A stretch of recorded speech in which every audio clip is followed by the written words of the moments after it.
Bruce, we've already alluded to it, and you've worked so hard on this convention and others, the national committee men and women from the various states. Boy, there's a lot of responsibility that many people don't even recognize is out there. When you watch something like that unfold last night, and maybe you could tell me about the dynamics. We've talked with the governor and others. It's hard for me to believe. I actually learned this from Rocky Anderson, of all people, during the Olympics. He said, when it comes to protesting or making a statement, there's a time and a place and a manner in which to do it. And wow, a lot of people who even agree and were supportive of Ted Cruz have been openly wondering, they didn't put it quite that way, but whether or not this was appropriate. Was it the time, the place, and the manner? What was your reaction last night? Well, it's interesting. Whoops, let me turn your microphone up. There we go. It's interesting because I was standing where I could see the teleprompter with that speech, and I was just going to see if he was going to go off speech, because the speech did not have an endorsement in it. And believe me, all the speeches are vetted before they're on stage. But it's interesting because Donald Trump really invited all of his former competitors to come and speak at the convention. And you saw Rick Perry, and you saw Marco Rubio, and you saw Newt Gingrich, and you saw a plethora of those who Scott came. Walker. Scott Walker, of course, yeah. And Scott gave a great speech, by the way. I thought he was great. So it was known that he wasn't going to do it. And I was going to see if he actually was going to depart from that.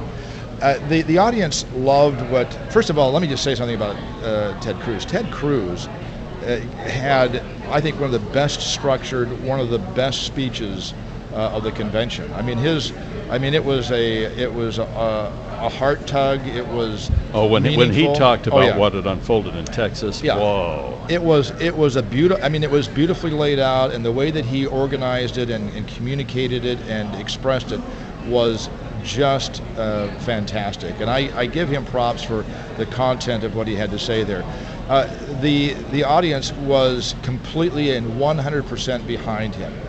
When he went into the vote your conscience thing, which, by the way, there's not a person in the room who doesn't believe that that's an important thing. And the way he ramped to that, Bruce, when he said, don't stay home November 8th, and we're all going. And then he really had us on tenterhooks. He was masterful there. He did. And at that moment, the people in the room knew he was not going to endorse our candidate. And there were a lot of angry people, candidly. I actually, as Sergeant of Arms, I went up to a location where there were people from both sides of that feeling, Ted Cruz supporters and Donald Trump supporters, and maybe not even Donald Trump supporters, but supporters of our nominee who said, look, this is our nominee, now we need to get behind him. And I stood next to them just to make sure that it didn't go any further than words being volleyed.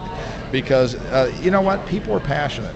So for a lot of people, this was a missed opportunity for Ted Cruz. Some people, I've had dozens of people say he's just, written himself off for future political office, particularly in the presidency. And I had many people from Texas tell me, we have supported Ted all along, but this was just wrong. So look, he was following his conscience. And I support anyone who truly believes that they are following, their core value and their belief.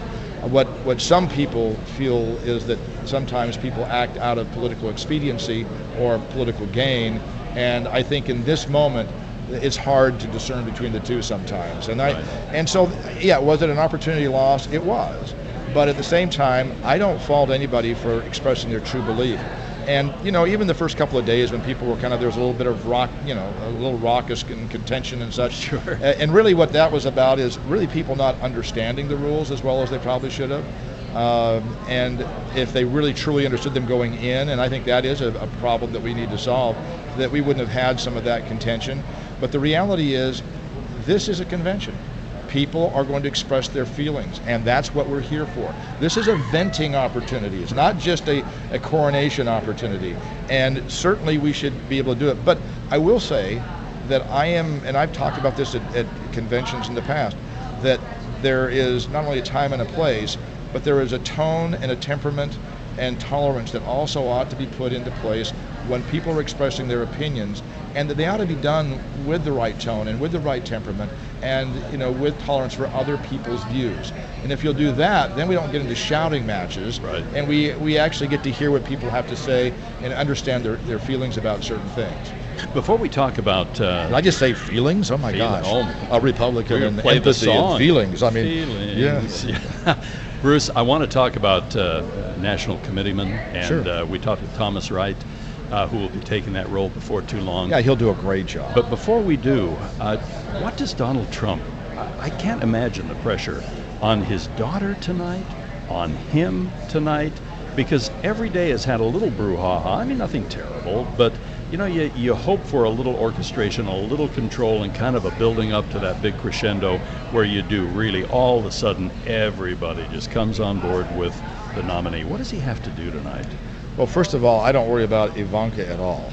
She is polished, she is poised, she is intelligent, and she will All of the kids have been great. Okay, seriously, I mean, there were more people saying, Donald Jr. for president. I mean, his speech Mike was Pence, fantastic. Mike Pence last night said, in Indiana we say there's one thing you can't fake, and that's great kids. Yeah. And I'll give him a nod for that. And in fact, I had one of the members of our committee who literally was not a Trump supporter, and has really come around. And she's a very Christian woman. She's someone who has strong beliefs in that area specifically. And it was interesting because she said, I said to her, I said, when it comes to Trump, by their fruits you shall know them.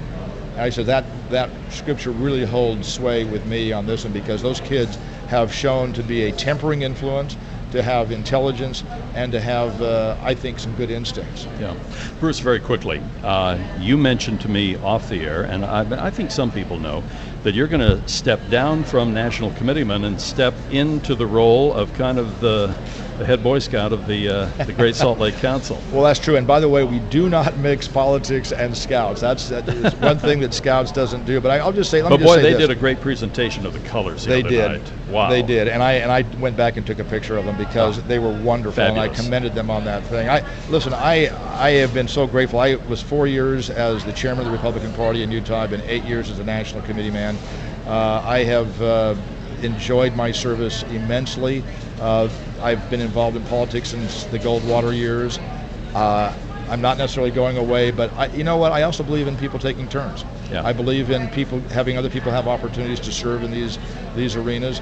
Reince Priebus is the chairman. He probably won't be running. He's been 6 years, the longest ever tenured chairman. I helped him get elected. I helped recruit him. I'm proud of what he's done for this party. It just seemed like a good time. Actually, Enid and I looked at each other kind of the last day on filing and said, no one's filed against us, but I don't think I really want to do this again. I think it's time for somebody else. So it was kind of a last minute thing, and we both sort of made the same decision at the same time. It was kind of funny. Well, I'll tell you, I'm a big fan of the Boy Scouts, and I'm so proud that my two boys were Eagle Scouts, and it's been a rough couple of years, and I look forward to doing what I can, either on the show or personally. Well, I look forward to coming back and having a conversation, introducing you to our new Scout executive in the council, and talking about the work that we're doing in the immigrant community and in the refugee community that is so meaningful. It is literally changing the lives of young boys and young men in ways that we can't even imagine. Bruce, thanks so much for Thanks joining you, us. Doug, and thanks for being out here, and thanks for being the voice of reason. Oh, that's most of the time.